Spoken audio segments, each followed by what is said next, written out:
Assalamu alaikum, welcome to 168 Hours, your weekly roundup of the top local stories. I'm Udma Mahmoud, I'll be your host for the evening. I will update you on everything that's shaping our community today. Stay tuned. President Dr. Mohammad Muiz says this year the government succeeded in empowering the Maldivian people and protected and defended the country's sovereignty. In a post shared on his social media platforms to mark the end of 2024, the president noted the recent constitutional amendments had given the people a say in important matters of the state, which he described as true empowerment of the Maldivian people. With the message, President Muiz had shared details of the constitutional amendments, which he had earlier labelled as people-centric reforms. One of the key constitutional amendments passed by the parliament and ratified by the president in November involves modifications to the country's territory.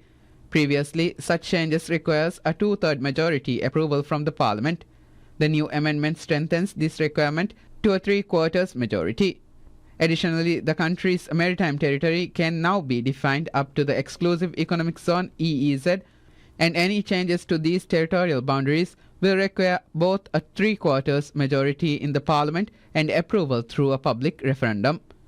The territory includes the Maldives land, airspace, sea, seabed and territorial waters as defined by the law. Another significant addition to the constitution now requires parliamentary approval before any foreign military personnel can be deployed within Maldivian territory, except for military exercises conducted under contractual terms. The other amendment will now obligate governments to seek public opinion before bringing changes to the constitution, including any changes to the article on public referendums. President Dr. Muiz had described these as critical decisions made with patriotic fervor and national spirit, serving to protect Maldivian citizens' rights whilst safeguarding the country's independence, sovereignty, development and stability.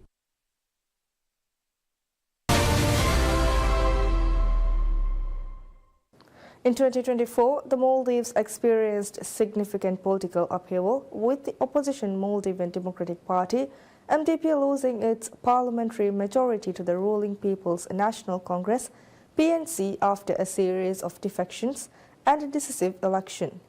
The year also saw substantial legislative activity, including numerous amendments and new laws aimed at modernizing the country's legal framework and addressing public concerns. The 20th Parliament aimed to foster participation from all political ideologies and uphold democratic principles, steering clear of violence and defamation. It was regarded as productive, with numerous laws amended and modernized to align with current times. Notable bills passed in the first session included amendments to the Local Council Elections Act, Employment Act, enactment of the Foreign Investment Act, Financial Securities Act, Health Service Provision Act, Legal Profession Act, Urban Planning and Development Act, and Decentralization Act. During the second session of Parliament in 2024, significant work was done on numerous bills, including the Foreign Currency Act, Copyrights and Related Rights Act, National Debt Act, Fiscal Responsibility Act, Constitutional Amendments, Political Parties Act, Tobacco Control Act, Export-Import Act, Goods and Services Tax Act, Tourism Act and Airport Taxes and Fees Act. The administration also amended the Penal Code to combat cybercrime, focusing on unauthorized access, data interception and digital fraud. Over the past year, 5 constitutional amendments were enacted, covering anti-defection measures, changes to the Maldives territory, foreign military deployment, public referendums and presidential responsibilities. These amendments required parliamentary approval before deploying any foreign military personnel within Maldivian territory and mandated that lawmakers retain their seats only if they remained with their political party. The 20th Parliament, currently in recess, has completed most of its work for 2024. With significant bills still in the pipeline and the promise of continued legislative productivity, 2025 holds the potential for further advancement and consolidation of democratic principles.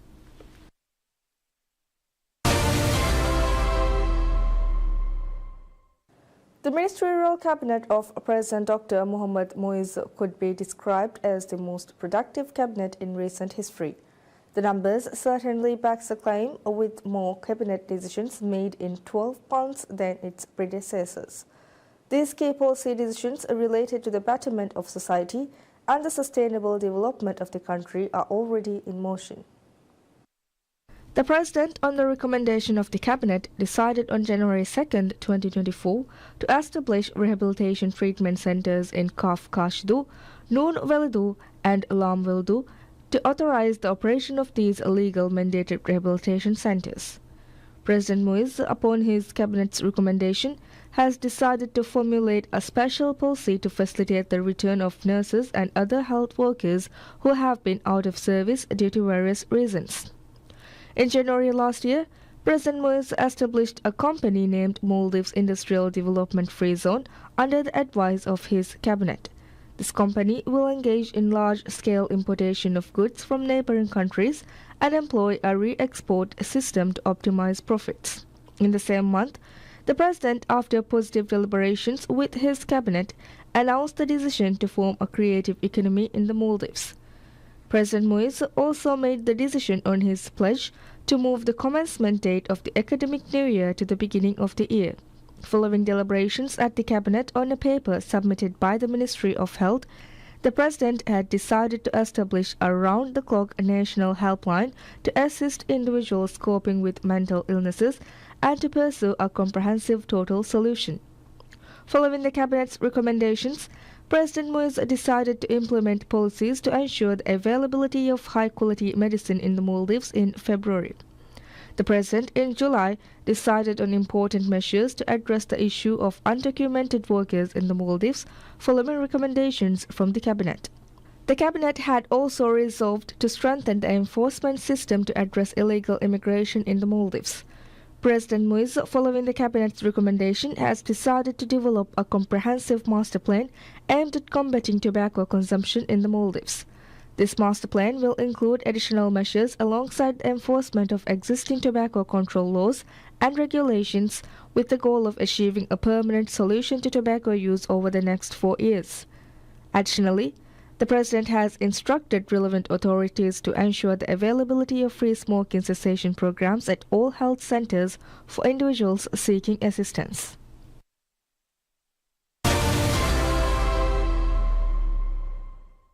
In the Maldives, one of the key policies of President Dr. Mohamed Muiz's administration is bolstering national security such that the country's autonomy can be ensured without reliance on foreign entities. One of the most important steps taken towards this policy has been the repatriation of Indian troops that had been stationed in the Maldives for several years. This was achieved by the current government through the noble principles of democracy and a strong foreign policy. One of the key changes brought to increase the capacity of the Defence Force includes the establishment of the Maldives National Defence Force (MNDF) Air Corps by President and Chief of Defence Force Dr. Muiz on 15 March 2024. This unit has commenced the 24-hour surveillance of the Maldives airspace using unmanned aerial vehicles for the first time. These vehicles are now utilized in all operations conducted by the MNDF aimed at safeguarding the independence and sovereignty of the Maldives. Last year, MNDF established an air force to enhance air defense, and later in November, the Army's Special Boat Squadron was established. This is a new MNDF unit created specially for major maritime operations. The MNDF has also developed a comprehensive concept that can protect the entirety of the Maldivian territory under efforts to create an air defense system. Additionally, several efforts were undertaken to provide services at a national level. The government is working to increase the capacity of the MNDF's Coast Guard for maritime surveillance. The Defense Ministry has worked on developing the National Maritime Security Strategy as well as the National Defense Strategy as part of the efforts. Last year, MNDF worked hard at receding flood waters resulting from heavy showers, especially in Mala City. Notably, the government terminated agreements with India to chart Maldives waters. The Army is currently in the process of procuring the equipment needed to conduct its own hydrographic surveys. The Defense Ministry is actively working to make Maldives a member state of the International Hydrographic Organization. Additionally, important efforts related to aviation security have also been undertaken. This includes the establishment of a robust system for data collection and analysis.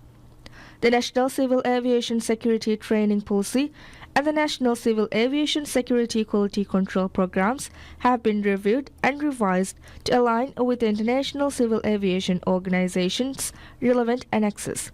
The past year has been a successful year in fulfilling the presidential pledge of safeguarding the independence of the Maldives.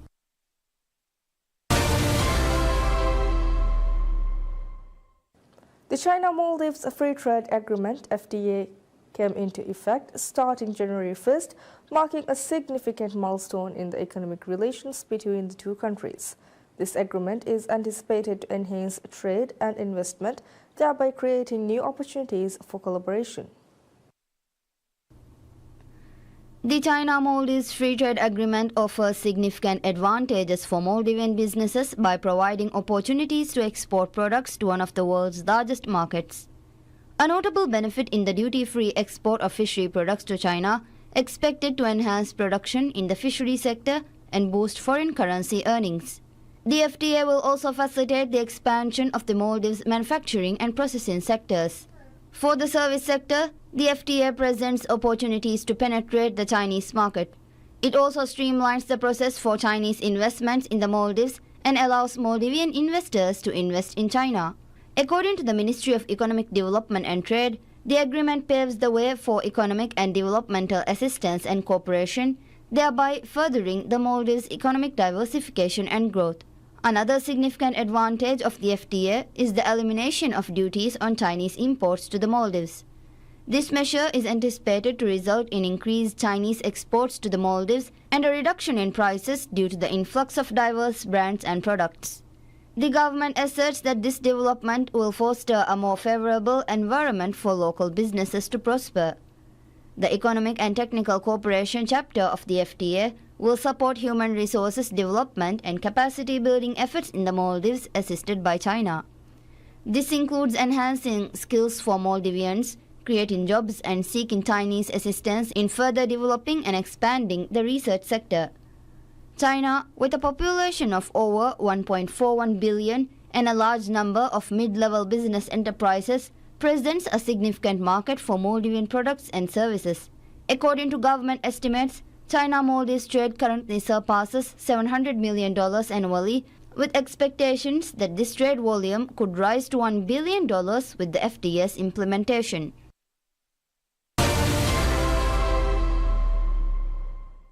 The Ministry of Fisheries and Ocean Resources notes that the implementation of the China-Maldives Free Trade Agreement (FTA) is set to boost re-export opportunities for fishery sector products. The China-Maldives Free Trade Agreement (FTA) enables all fishery products processed and produced in the Maldives to be exported to China at a zero-rate tariff. This measure is projected to significantly boost the export potential of Maldivian seafood, which continues to be the nation's largest export commodity. Duty exemptions will be applied to 296 categories of seafood, including sea cucumber, salted fish, grouper, mariculture products, skipjack tuna, and yellowfin tuna. The Fisheries Ministry anticipates that the FTA will also increase investment in the Maldives fisheries sector. The agreement is set to enhance trade and investment, thereby creating new opportunities for collaboration between the two countries. The GDP contribution of the fisheries sector is expected to rise, providing direct benefits to fishermen and furthering the Maldives' economic diversification and growth. The Fisheries Ministry also underscored that the FTA paves the way for the expansion of free export opportunities, noting that Chinese companies will now be able to acquire seafood and seafood products from the Maldives. The ministry noted that this will further boost trade relations between the two nations. The ministry also added that the fisheries industry will benefit from duty waivers on equipment required for these sectors. The FTA is expected to significantly boost Maldivian export to China, with government estimates indicating that current trade volumes, which surpass $700 million annually, could rise to $1 billion with the FTA's implementation. This agreement not only promotes trade but also strengthens the economic ties between China and the Maldives.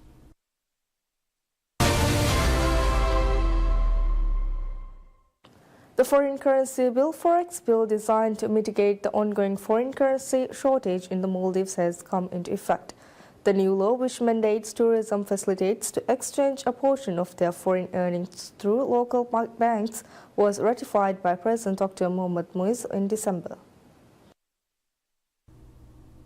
The new law aims to establish clear guidelines for managing foreign currency transactions in the Maldives and regulate currency exchange practices. The legislation mandates that all domestic transactions must be conducted in Maldivian rupiah, prohibiting the usage of foreign currencies except under specific circumstances defined by the law. It also forbids charging Maldivian nationals for any services provided or acquired within the Maldives in any currency other than rupiah. The law has introduced a framework for businesses operating under Maldivian law to exchange foreign currency obtained from realized sales proceeds. These businesses are required to exchange their foreign currency with banks operating in the Maldives, which in turn must sell a specific percentage of these exchanges to the Maldives Monetary Authority (MMA). Based on their operations and revenue, businesses are categorized into 3 distinct groups and must exchange foreign currency accordingly. As such, establishments such as resorts, integrated tourist resorts, private island resorts, resort hotels, or any such business that falls under Category A must exchange either $500 per tourist per month or 20% of their gross monthly sales with banks. Meanwhile, establishments such as tourist hotels, tourist guest houses, and tourist vessels classified in Category B are required to exchange $25 per tourist per month or 20% of their gross monthly sales with banks. Category C includes businesses not falling under Category A or B, but with annual sales or purchase transactions exceeding $15 million in foreign currency. They must exchange 20% of their gross sales with banks. The Act further requires businesses operating in the tourism sector or those exceeding the $15 million thresholds in foreign currency transactions annually to register with the MMA and transfer their realized foreign currency sales proceeds to a local bank.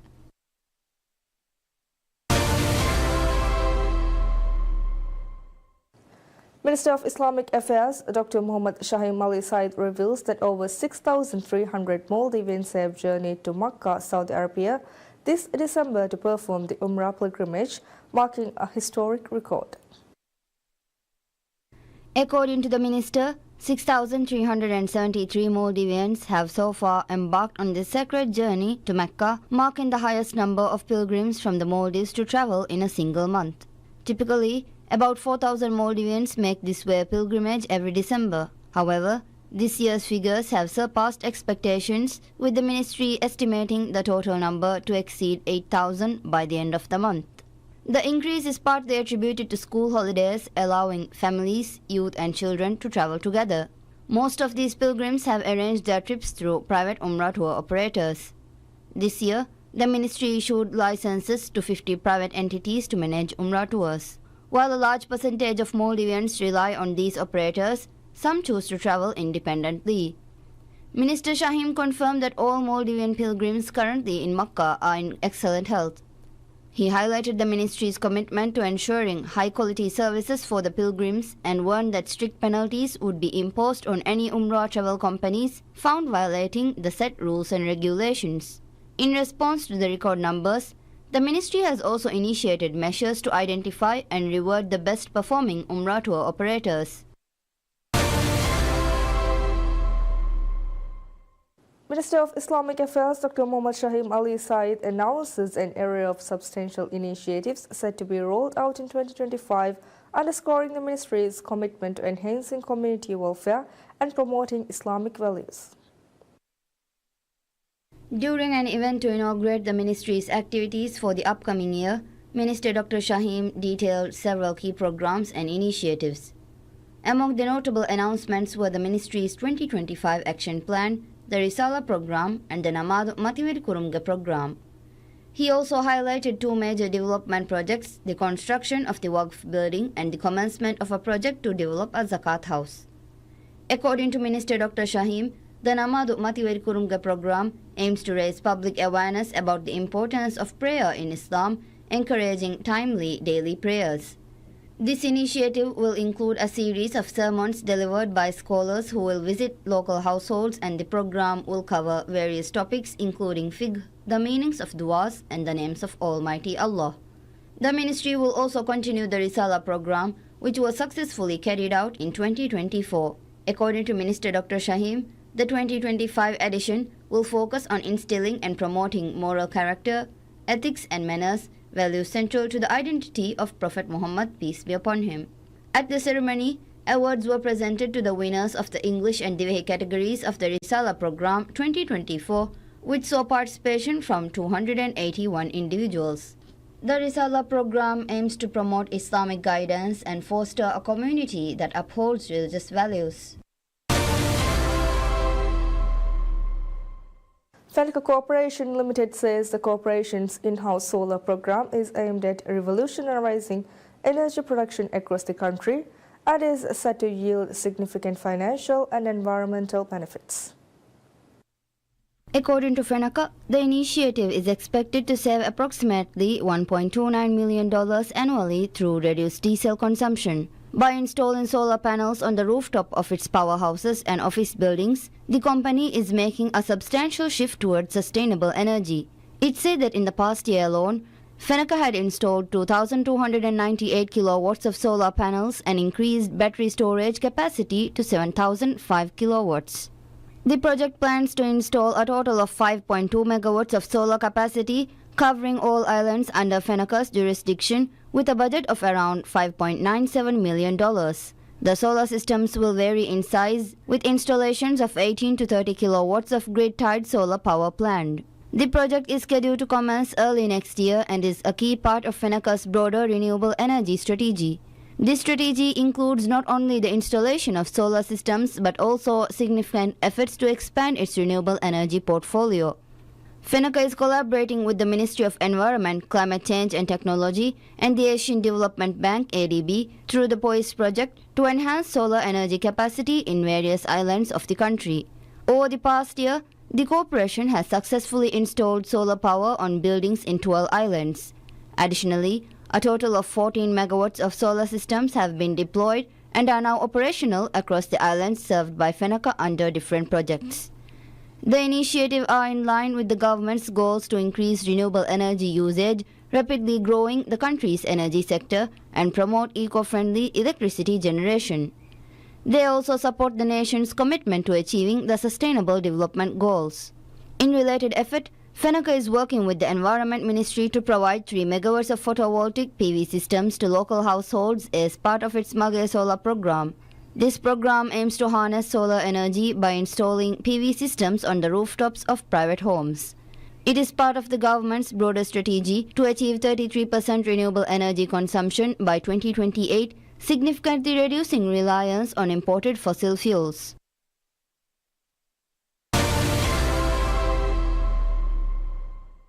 State Electric Company Limited Stelco installs 20 new generator sets in 19 different islands to ensure uninterrupted electricity service in the islands.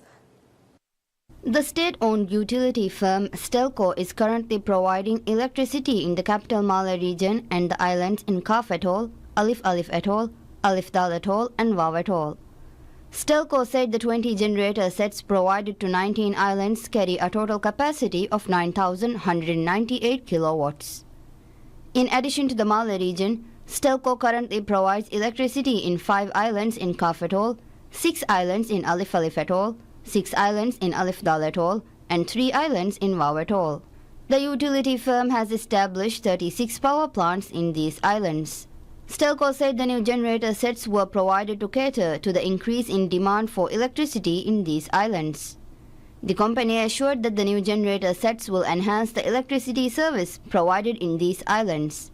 In a bid to produce environmentally friendly energy, Stelco has launched several initiatives this year to move towards renewable energy sources instead of burning fossil fuel.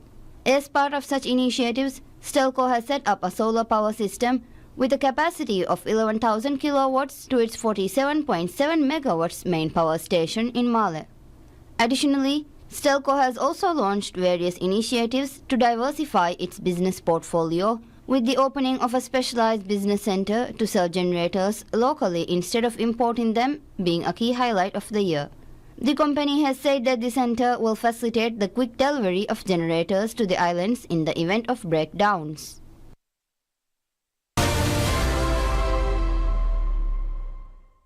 That's it for this week. Thank you for tuning in. Have a wonderful night ahead. Bye-bye.